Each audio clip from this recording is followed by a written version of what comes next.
बेहद स्वागत है जी सभी स्टूडेंट्स का लैंडमार्क ग्लोबल लर्निंग लिमिटेड से जसमीत भाटिया जी की टीम के साथ ही एक्सपर्ट हमारे साथ मौजूद हैं।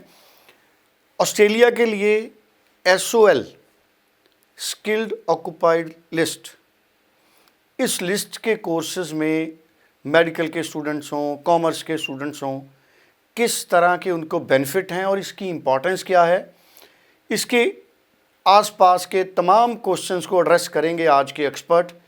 और आपका स्वागत है। मैं चाहूँगा कि एक एक पॉइंट को आप एड्रेस करें और पूरी इन्फॉर्मेशन स्टूडेंट्स को बड़ी आसानी से समझ आए, इस बात का भी आप ख्याल रखें कि अगर आप किसी भी SOL लिस्ट प्रोग्राम में अप्लाई करते हो, जिसको हम स्किल्ड ऑक्यूपेशन लिस्ट बोलते हैं, अगर आप उस लिस्ट के कोर्सेज़ में अप्लाई करते हो, जैसे कि हेल्थ सेक्टर से नर्सिंग के बच्चे हो गए, मेडिकल के बच्चे हो गए, नॉन मेडिकल के बच्चे हो गए।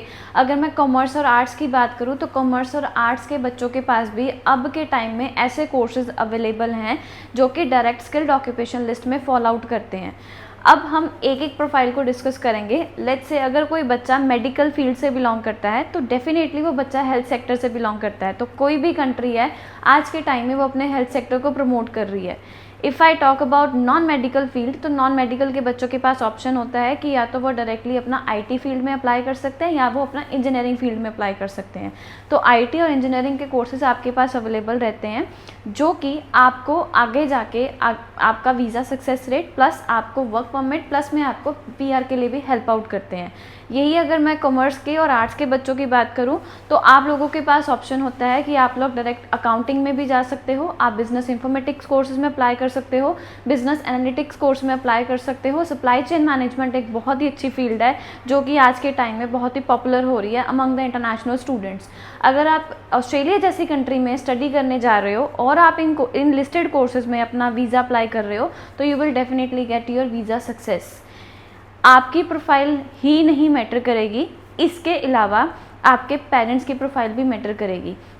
Whenever a student comes to me, I always suggest them कि आपका परसेंटेज, आपका इंग्लिश लैंग्वेज टेस्ट मैटर करेगा। येस, इट विल मैटर, क्योंकि आपके बिहाफ पे आप ही मेन एप्लीकेंट हो, आपने ही वहाँ पे पढ़ने जाना है।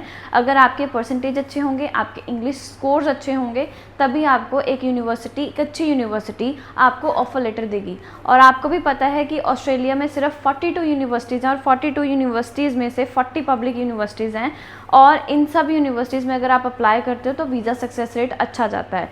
यहाँ पे आपके पास लेवल 1, लेवल 2 और लेवल 3 की यूनिवर्सिटीज़ आती हैं। तो student majorly ask for the level 1 universities. Why don't you try for level 2 university as well.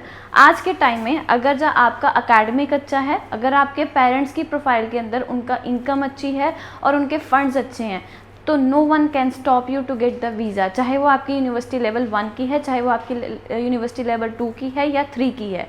अगर मैं बात करूँ पेरेंट्स की, तो बच्चों की प्रोफाइल के बिना जो पेरेंट्स आते हैं तो आप लोगों की सेम ITRs आपके पास होनी चाहिए। आपका इनकम कहाँ से जनरेट हो रहा है, किस तरीके से आप उसको जनरेट कर रहे हो, आपके पास क्या उसकी डॉक्यूमेंटेशन है। अगर आप किसी भी बिज़नेस को कर रहे हो तो आपके पास उसका प्रूफ है। ये मेन चीज़ें आपके पास होनी चाहिए। और जो पर्सन अपनी ITRs प्रोवाइड कर रहा है उसी के नेम पे फंड्स होने चाहिए ताकि बच्चे को कोई भी आगे जाके प्रॉब्लम ना आए। इसके अलावा बच्चे को इंटरव्यू देना पड़ता है जो कि बहुत ही ईजी प्रोसेस होता है। तो बच्चे से भी पूछा जाता है वहाँ पे उनकी एकेडमिक प्रोफाइल के बिना कि आपके पेरेंट्स क्या करते हैं।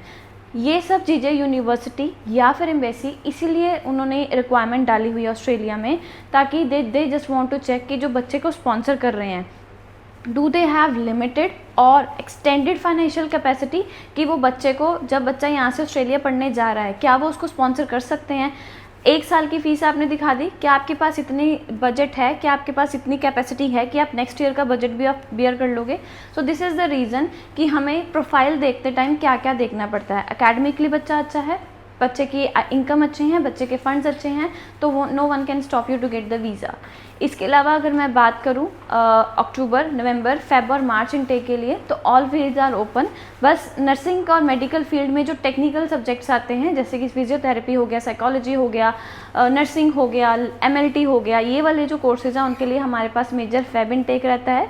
इसके अलावा जो बच्चे फोकस कर रहे हैं बायोमेडिकल साइंस के ऊपर, IT के ऊपर, इंजीनियरिंग फील्ड में जो टेक्निकलिटी के रिलेटेड नहीं है, उनके पास ऑप्शंस है कि they people can go for October and November intake. So I would request all the students जो भी इस टाइम पे जिनके पास फंड्स भी रेडी हैं, इंग्लिश टेस्ट भी है, परसेंटेज भी अच्छी है, तो don't waste your time and apply for October, November and February intake. Because Australia ने अपनी जीएस रिक्वायरमेंट में ये सबसे पहले इम्प्लीमेंट कर दिया था, first come and first out. And अगर आप अभी अप्लाई करोगे तो you people will get up to 40% of scholarship from the universities. So this is the right time. So wish you good luck for everyone. Thank you so much. Thank you so much. हमारे साथ Australia के expert थे और बड़े अच्छे तरह से उन्होंने एक एक पॉइंट को क्लियर किया है। स्क्रीन पे नंबर है 9041390412। भले ही आप जसमीत जी से मिलिए, उनके साथ फ़ोन पे बात करिए, जसमीत जी की टीम से बात करिए, पर्सनली नज़दीक की ऑफ़िस में विज़िट करिए, लेकिन पूरी क्लैरिटी होने के बाद, आपकी तसल्ली होने के बाद आपको फ़ैसला करना है, क्योंकि आपका नुकसान नहीं होना चाहिए। Thank you so much.